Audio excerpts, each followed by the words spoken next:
in life seem to be romantic and magical. Right now, the flowers are blossoming in the jasmine plant out there. Such nice fragrance, looks magical, romantic, but there is a science and technology as to how to make it happen.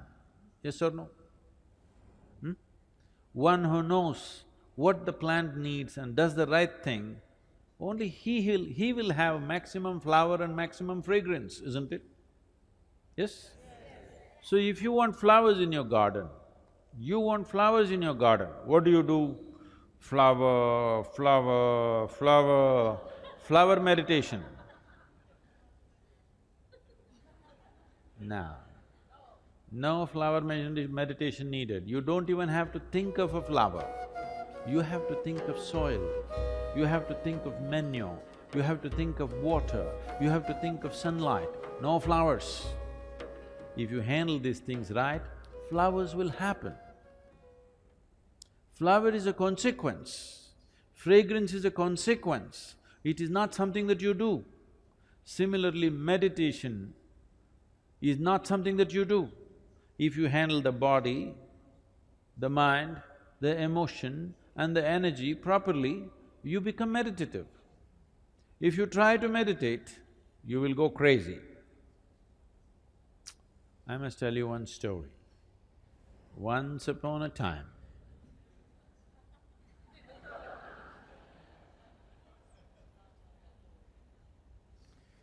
there was a man in South India who wanted to get supernatural powers.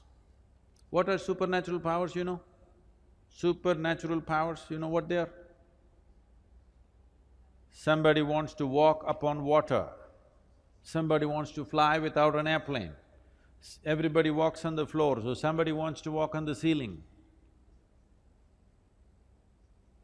Essentially, circus, they want to do something that nobody can do. So the man wants supernatural powers. He went from guru to guru. So many gurus he saw. Everybody said no. Then someone told him, these South Indian gurus, no good, no good. Because they're too conservative, they won't give you all this. I know a monk in Tibet where he has all the supernatural powers you want and he is willing to give it to you. Immediately our man set forth on a journey to Tibet. From South India to Tibet, walking across Himalayas, not an easy journey, but our man is determined. He wants supernatural powers, so he went all the way. He went to this monastery, the Buddhist monastery. The culture in the Buddhist monastery is very different from what we know here in South India. Here, people have been taught that Atiti Devo Bhava, that means a guest is God. If somebody comes to your home as a guest, you must treat that person like a god. Even if he happens to be your enemy somewhere else, when he comes to your home, you must treat him like a god. You must be saying in India, people see you and they're doing this because they want to treat you like a god. Because you come here, when they come to your place, they'll be different. But now that you're here, they want to treat you like a god. But in the Buddhist monastery, there is no such culture. If you go there, nobody will ask you who you are. Not because they don't care for you, because in their life, the biggest thing about their life is to find out who am I. If a new person comes just now, as soon as he comes, you ask him, who are you? It's a very big question. Yes? Very big question, isn't it? So they don't want to embarrass you with such a big question. So a new person has come, if you do not ask him, who are you, what is the next possibility? Where do you come from? Do you know where you come from? Now you came from China, that's not the point. Where do you really come from, do you know? From where you came into this life, do you know? Do you know? No. Where is it? Mother. Okay, to mother's belly, where did you come? You really don't know where you came from, isn't it? So they don't want to embarrass you with that question either. A new person has arrived, you don't ask him who you are or where you come from, not much room for conversation, so they don't talk to you. Lunch means there is a bell. If you want, you can go and eat. If you don't eat, nobody will force you because fasting is an important part of Buddhist life. If you are not eating, it is greatly respected, nobody will come and say, come and eat, because they think you're fasting. This is a strange situation for this man from South India. Because in South India, you must know this, if you go to somebody's home, it doesn't matter at which time of the day you go, you must eat. You tell them, no, no, no, I just had my dinner and came. It doesn't matter, you come to my home, you must eat. Because this is hospitality. This is a sure way to the hospital. Nobody asked him who you are, where you come and eat, nothing. He just hung around. When hunger overtook him, he went and ate and just hung around. 1 day, 2 days, 3 days, 3 weeks passed away. Nobody spoke to him. After 3 weeks, the old monk who was there called him. He knows why this man has come. He said, what will you do with supernatural powers? What will you do walking upon water? After 3 days, a boat will be better, you know. I will teach you the way of meditation. With this you can live a fruitful life. Our man said, no, no, no, no, I don't want your meditation. You think to learn meditation I have to come to Tibet? In India, we know every kind of meditation. Don't you forget, Gautama, the Buddha is an export from India.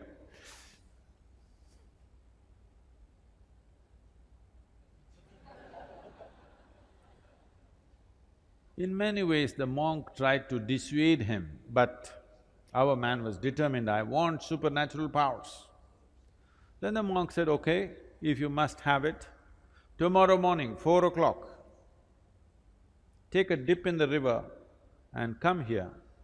Let's see what we can do. The secrets of supernatural, I will give it to you.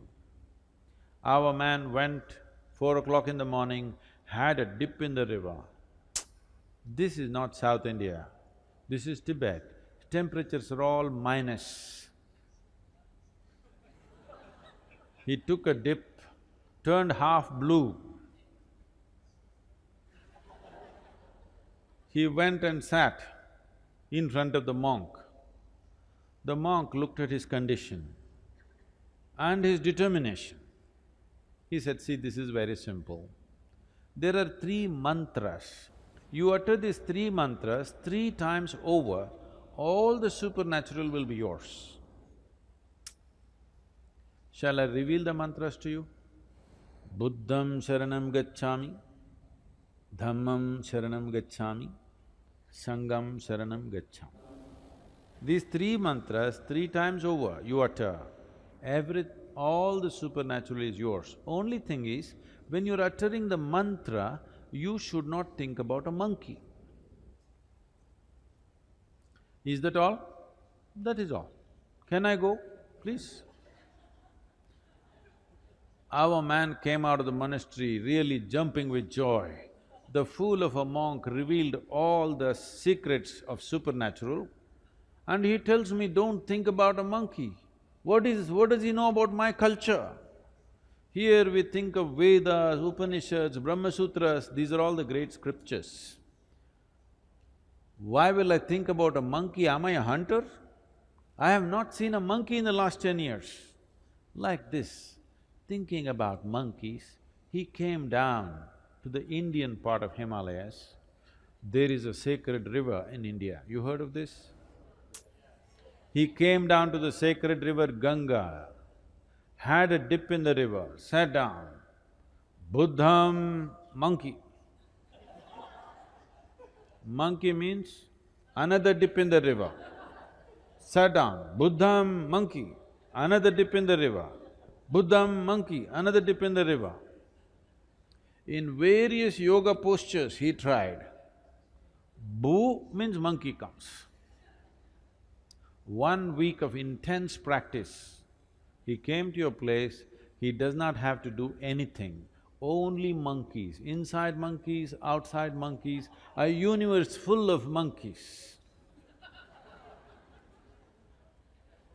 Now, he could not sit, stand or sleep, monkeys everywhere, inside, outside, everywhere monkeys. Now he went back, all the way back to Tibet once again. He went to the monk and said, I don't want your supernatural powers, first relieve me from these monkeys. Now, this is the nature of your mind. If you say, I don't want something, only that will happen in your mind, isn't it? Only monkeys. No, don't think of a monkey. No, you cannot think of a monkey. Only monkey. The more you do that, more monkeys will happen. Or what I'm saying is, without understanding the fundamental nature of the mind, if you try to do something head-on with it, you will go crazy. So many things that you think you want to forget, you will never forget. Things that you want to remember, you always forget, isn't it? Yes or no? Huh? Because without understanding the fundamentals of mind, we are trying to operate the mind. This is the most sophisticated machine on the planet, but you're going at it somehow. If you go at it somehow, sometimes it works.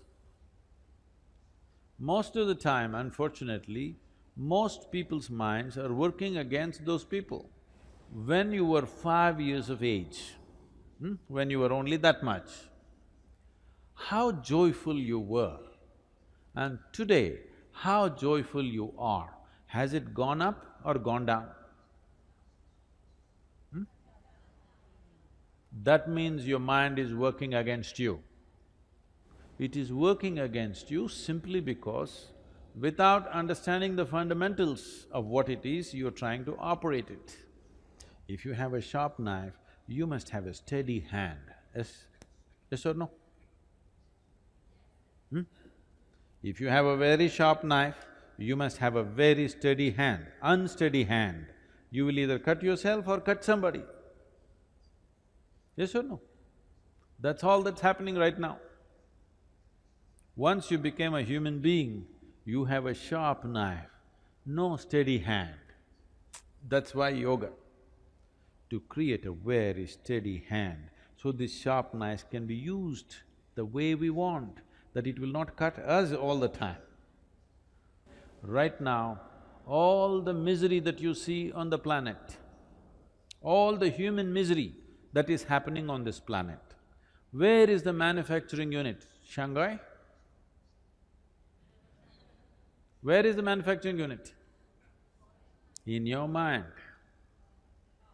Every kind of misery is manufactured only here.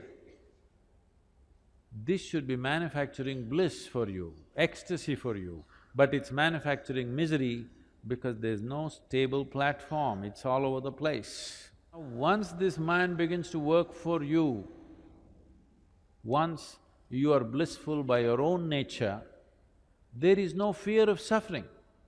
Once you become like this within yourself, that your mind takes instructions from you, whatever happens, I will keep this blissful, this will become magic. This will become a fantastic instrument of well-being. Now you would like to explore the full depth and dimension of this life.